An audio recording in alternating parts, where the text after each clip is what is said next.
Hello friends. इस video में हम देखने वाले हैं एक और स्पाइन डिसऑर्डर लंबर लोर्डोसिस के बारे में। साथ ही देखेंगे इसके कॉजेज, सिम्टम्स, डायग्नोसिस, ट्रीटमेंट के साथ साथ प्रिवेंशंस और कुछ एक्सरसाइजेज के बारे में। तो आइए फ्रेंड्स, वीडियो को शुरू करते हैं। अक्सर आपने स्पाइन यानी कि रीढ़ की हड्डी में कमर और गर्दन के एरिया में थोड़ा सा कर्व देखे होंगे। थोड़ा सा यह कर्व स्पाइन को शेप देता है और शरीर के बैलेंस को बनाए रखता है, जिसके कारण सिर और हाथ एक सीध में अलाइन होते हैं और इसका मूवमेंट हो पाता है। अक्सर आपने देखा होगा कि कमर के एरिया में स्पाइन थोड़ा सा कर्व बनाता है, लेकिन कई बार कई सारे कारणों से यह कर्व थोड़ा बढ़ जाता है, जिसके बाद कई तरह के सिम्टम्स देखे जा सकते हैं। इसी कंडीशन को लंबर लोर्डोसिस बोला जाता है। लोर्डोसिस का कंडीशन अक्सर कमर और गर्दन के एरिया के वर्टिब्राज में देखा जाता है, जिसके कारण बहुत ही ज़्यादा दर्द और मूवमेंट डिफ़िकल्टीज देखी जा सकती हैं। इसके साथ ही पोस्चर भी खराब दिखाई देता है। लोर्डोसिस का कंडीशन जब गर्दन के एरिया को अफेक्ट करता है तो उसे सर्वाइकल लोर्डोसिस कहते हैं, और जब कमर के एरिया को अफेक्ट करता है तब उसे लंबर लोर्डोसिस कहते हैं। लोर्डोसिस को मेडिकल भाषा में एक्सग्रेटेड इनवर्ड कर्व ऑफ स्पाइन बोला जाता है। लोर्डोसिस के कई सारे कारण होते हैं, जैसे कि स्पॉन्डाइलोलिस्थेसिस। स्पॉन्डाइलोलिस्थेसिस एक ऐसा कंडीशन है जिसमें स्पाइन की जो वर्टिब्राज हैं वो स्लिप हो जाती हैं, जिसके कारण स्पाइन में कर्व देखा जा सकता है, जो कि लोर्डोसिस का कारण बन सकता है। एकोंड्रोप्लेसिया एक तरह का बौनापन है जिसमें इस तरह के कंडीशंस डेवलप हो सकते हैं। इसके अलावा ओस्टियोपोरोसिस के कंडीशन में बोन की डेंसिटी के कम हो जाने के कारण बोन के फ्रैक्चर होने का रिस्क बढ़ जाता है। इसके साथ ही मसल्स की कमजोरी के कारण इस तरह के कंडीशंस डेवलप हो सकते हैं। इसके अलावा ओस्टियोसार्कोमा एक तरह का कैंसर है जिसमें बोन अफेक्ट होता है, जिसके कारण इस तरह का कंडीशन देखा जा सकता है।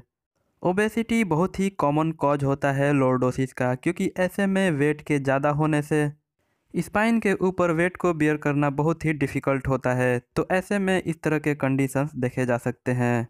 इसके अलावा काइफोसिस और स्कोलियोसिस भी इसका कारण हो सकते हैं। फ्रेंड्स, काइफोसिस और स्कोलियोसिस के ऊपर मैं पहले ही वीडियो अपलोड कर चुका हूँ। अगर आपने वो वीडियो नहीं देखा है तो ज़रूर जाके देख लें, लिंक आपको डिस्क्रिप्शन में मिल जाएगा। टाइप्स की अगर हम बात करें तो कॉमनली लोर्डोसिस दो तरह का होता है, लंबर लोर्डोसिस और सर्वाइकल लोर्डोसिस। लंबर लोर्डोसिस के कंडीशन में कमर के एरिए अफेक्ट होते हैं। इसके अलावा सर्वाइकल लोर्डोसिस में गर्दन के एरिए अफेक्ट होते हैं। इसके अलावा पोस्चुरल लोर्डोसिस की अगर हम बात करें तो बैक और स्टमक के एरिए के मसल्स की कमज़ोर हो जाने के कारण अगर कोई व्यक्ति भारी सामान उठाता है तो ऐसे में उसके लंबर के एरिए के वर्टिब्राज के ऊपर प्रेशर पड़ता है, जिसके कारण इस तरह के कंडीशंस डेवलप हो सकते हैं। इसके अलावा कंजेनाइटल लोर्डोसिस का कंडीशन बच्चों में जन्मजात देखे जाते हैं।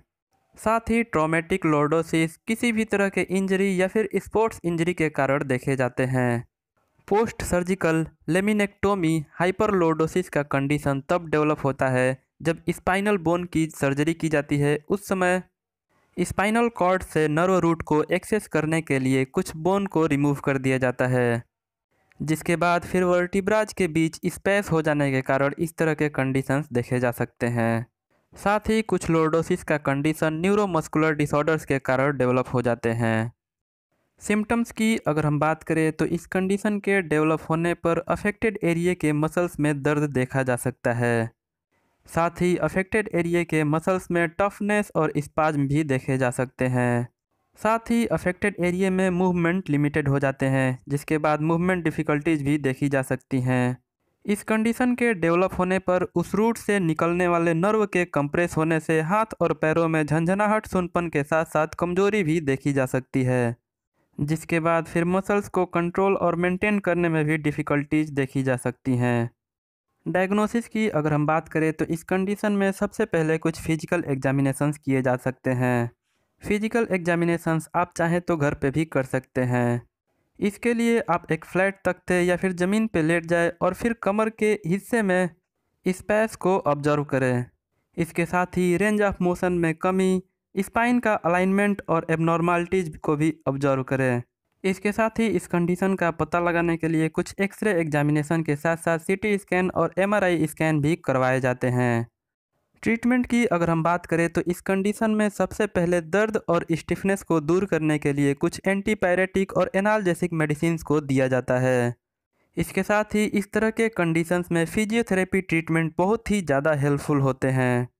लॉर्डोसिस के कंडीशन में अगर किसी व्यक्ति का वेट बहुत ही ज़्यादा है तो ऐसे में वेट को कम करना बहुत ही ज़्यादा ज़रूरी होता है। इसके साथ ही इस तरह के कंडीशंस के ट्रीटमेंट में योगा एक्सरसाइज बहुत ही ज़्यादा हेल्पफुल होते हैं। यह पोस्चर को करेक्ट करके मसल्स की एक्टिविटी को बढ़ाते हैं। इसके साथ ही ओस्टियोपोरोसिस और कुछ मल्टीविटामिन की डेफिशिएंसी जैसे कंडीशंस को दूर करने के लिए कुछ मल्टीविटामिन मल्टी मिनरल के साथ साथ कुछ दूसरे सप्लीमेंट्स को भी प्रयोग में लाने चाहिए। इसके अलावा पोस्चर को करेक्ट करने के लिए कुछ ब्रेसेज को भी प्रयोग में लाया जा सकता है। कई बार कुछ एक्सट्रीम कंडीशंस में सर्जरी की भी आवश्यकता होती है। प्रिवेंशंस की अगर हम बात करें तो डेली योगा एक्सरसाइज के प्रैक्टिस से इस तरह के कंडीशंस को प्रिवेंट किया जा सकता है। इसके साथ ही डाइट और लाइफस्टाइल का ख्याल रख करके इस तरह के कंडीशन को रोका जा सकता है। साथ ही मसाज के प्रयोग से मसल्स मजबूत हो जाते हैं जिससे इस तरह के कंडीशंस प्रिवेंट होते हैं। वीडियो कैसा लगा कमेंट करके ज़रूर बताएं। अच्छा लगा तो वीडियो को लाइक करें और चैनल को सब्सक्राइब करें, साथ ही दोस्तों के साथ शेयर करें।